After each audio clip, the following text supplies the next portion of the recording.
Terima kasih sudah klik video ini. Jangan lupa tekan tombol like, tekan subscribe, dan nyalakan tombol notifikasinya. Selamat menonton.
Assalamualaikum warahmatullahi wabarakatuh.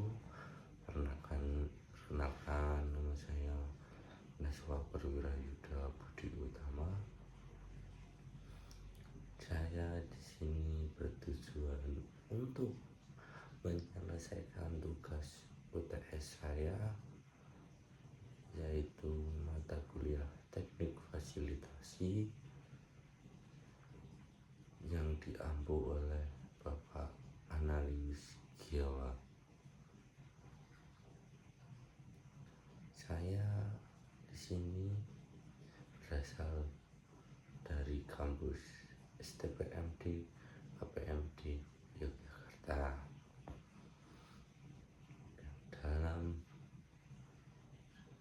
video ini saya akan bercerita di sebuah desa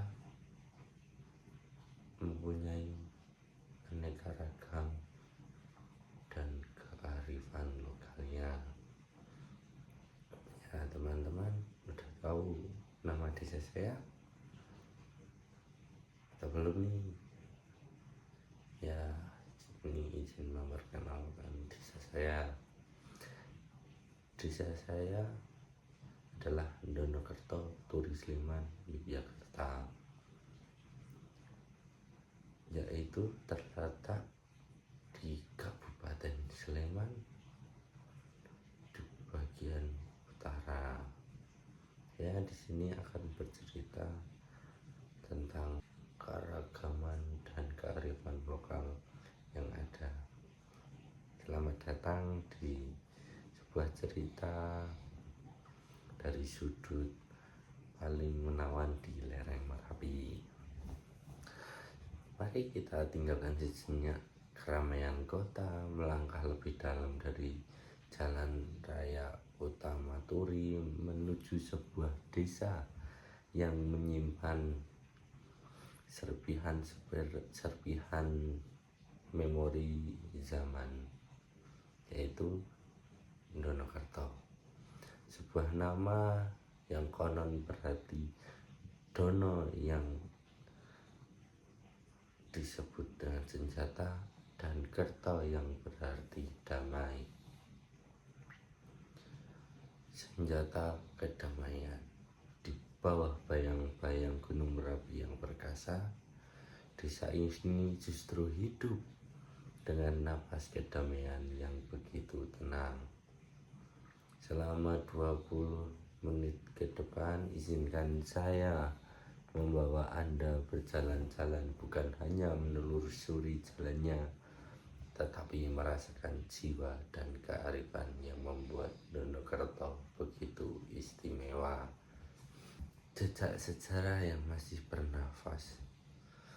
Donokerto bukanlah desa biasa, ia adalah sebuah museum hidup.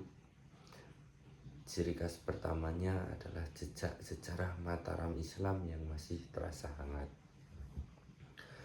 Di sini kita akan menemukan makam sang Panglima, yaitu Ki Gede Donokerto. Beliau adalah salah satu Panglima andalan Panembahan Senopati, pendiri kerajaan Mataram Islam. Berbeda dengan makam-makam bangsawan zaman pada umumnya yang megah, makam Ki Gede Donokerto justru sederhana, terletak di sebuah bukit kecil yang sunyi. Kesederhanaan ini adalah sebuah kearifan tersendiri yang mengajarkan tentang ketawaduan, bahwa di akhir kehidupan semua kembali pada kesederhanaan. Justru yang unik, masyarakat sekitar percaya bahwa Ki Gede Donokerto bukan hanya seorang panglima perang, tetapi juga seorang pembangun peradaban. Dialah yang dipercaya membuka pemukiman pertama di daerah sini, mengatur tata kehidupan, dan menanamkan nilai-nilai spiritual. Ziarah ke makamnya bukan sekedar ritual, tetapi sebuah napak tilas untuk mengenang jasa dan merenungkan nilai-nilai kepemimpinan, dan mengambil berkah dalam artian semangat untuk membangun desa. Lingkungan sekitar makam juga mencerminkan kearifan ekologis.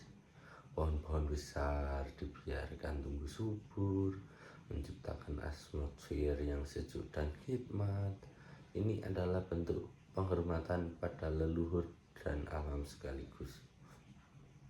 Di sini sejarah tidak dibaca dari buku, tetapi dirasakan dari hembusan angin, dari kesunyian yang berbicara, dan keyakinan turun-temurun yang telah menjadi bagian dari identitas kolektif.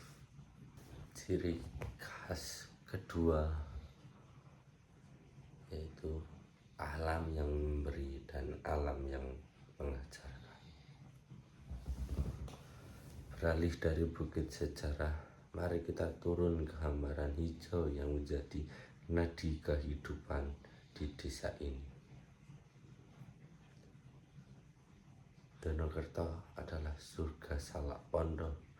Bukan sekedar berarti kebun salak, tetapi sebuah lanskap budaya. Lihatlah bagaimana petani di sini merawat kebunnya. Mereka memperhatikan sistem tumpang sari. Di antara rumpun salak yang berduri, mereka menanam pisang, singkong, atau sayuran. Ini adalah kearifan agroforestry yang cerdas. Pisang berfungsi sebagai penahan angin dan penjaga kelembaban, sementara tanaman palawija menjadi sumber pangan tambahan. Mereka memahami bahwa kulturkan lahan hanya akan menguras kesuburan tanah, dan yaitu ada sebuah ritual yang sangat menarik, yaitu bersih dusun atau sedekah bumi. Setiap panen raya atau pada waktu-waktu tertentu, seluruh warga berkumpul. Mereka tidak hanya mengadakan kenduri dan wayangan, tetapi juga secara gotong royong membersihkan sumber air, saluran irigasi, dan lingkungan sekitar. ini adalah bentuk syukur yang nyata. Mereka percaya alam telah memberi, maka kewajiban mereka lah untuk menjaganya. Kearifan ini melampaui untung rugi ekonomi. Ini adalah hubungan timbal balik yang bersifat spiritual antara manusia dan bumi. Ciri khas ketiga yaitu tenun budaya dan spiritualitas yang kental. Namun kekayaan Donokerto tidak berhenti pada alam dan sejarahnya. Jiwa desa ini terpancar dari tradisi dan spiritualitas warganya. Ciri khas ketiga adalah tenun budaya yang berlapis-lapis dan keharmonisan beragama. Donokerto adalah desa yang sangat menjunjung tinggi nilai guyub dan rukun. Nilai ini bukan sekedar slogan.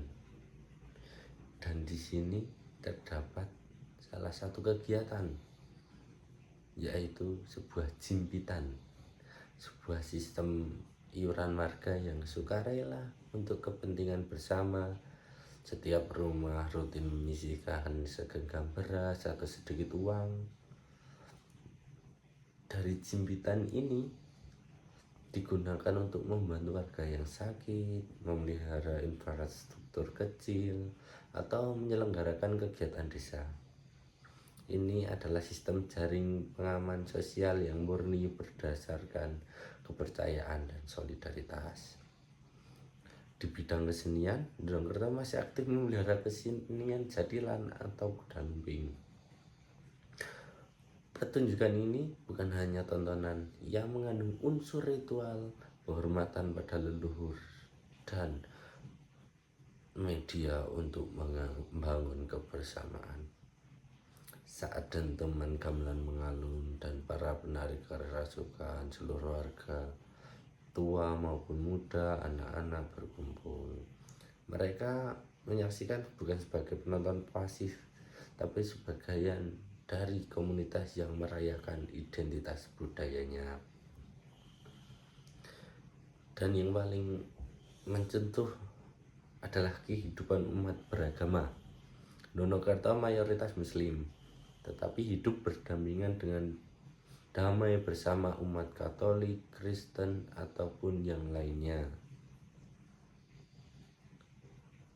Berartinya ada gereja Santo Yusuf, sebuah gereja dengan arsitektur yang indah, dengan megah di jantung desa. Keberadaannya tidak pernah menjadi sumber konflik. Justru perayaan Natal atau Paskah, takmir masjid dan warga sekitar turut membantu mengatur lalu lintas untuk menjaga keamanan.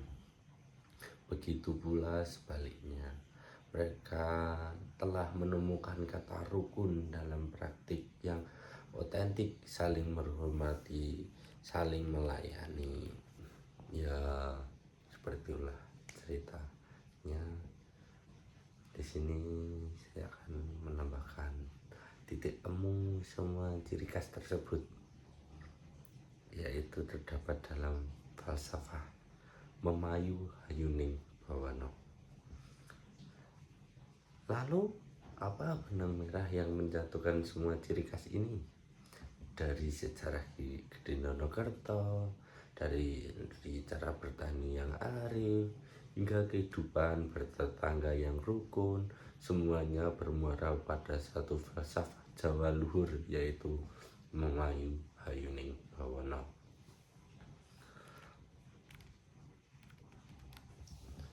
Apa artinya falsafah tersebut? Pasti masih banyak orang yang belum tahu tentang arti dari falsafah tersebut. Mawayu berarti perindah, memperindah atau merawat. Hayuning berarti kehidupan yang baik, serta Bawana berarti dunia. Secara harfiah, Memayu Hayuning Bawana adalah merawat keindahan dunia. Ini adalah kearifan lokal yang tertinggi di desa. merawat makam leluhur adalah sebuah bagian dari falsafah tersebut. Merawat ingatan dan sejarah, bertani dengan cara yang ramah lingkungan adalah juga termasuk falsafah tersebut, yaitu merawat alam serta hidup rukun dan bergotong royong juga termasuk dalam falsafah tersebut, yaitu merawat hubungan sosial. Falsafah ini menjadi kompas bagi setiap tindakan. Saat seorang pemuda memilih untuk tidak menggunakan pestisida berlebihan, bukan hanya soal hasil panen, tapi itu juga tindakan memayu hayuning bawana itu tersebut. Saat seorang ibu terlibat dalam kegiatan jimpitan, itu juga wujud memayu hayuning bawana. Saat umat beragama saling menjaga, itu adalah praktik nyata memayu hayuning bawana tersebut. Nonongkerta adalah contoh kecil bagaimana sebuah falsafah kuno bisa menjadi pedoman hidup yang sangat relevan di zaman modern seperti ini. Karena kadang di zaman sekarang orang-orang, terutama anak muda seperti saya, itu malah suka seenaknya sendiri tanpa melihat ke belakang untuk konteks menjaga dan merawat kelestarian alam. Justru kadang malah mereka merusaknya, dan itu sangat tidak baik dilakukan. Yang di sini saya akan menceritakan di bab terakhir, yaitu penutup. Jadi ya seperti inilah Nonongkerta, sebuah desa yang ciri khasnya bukan terletak pada gedung-gedung mentereng atau pusat perbelanjaan yang besar. Justru malah ciri khasnya itu terpancar dari kesederhanaan.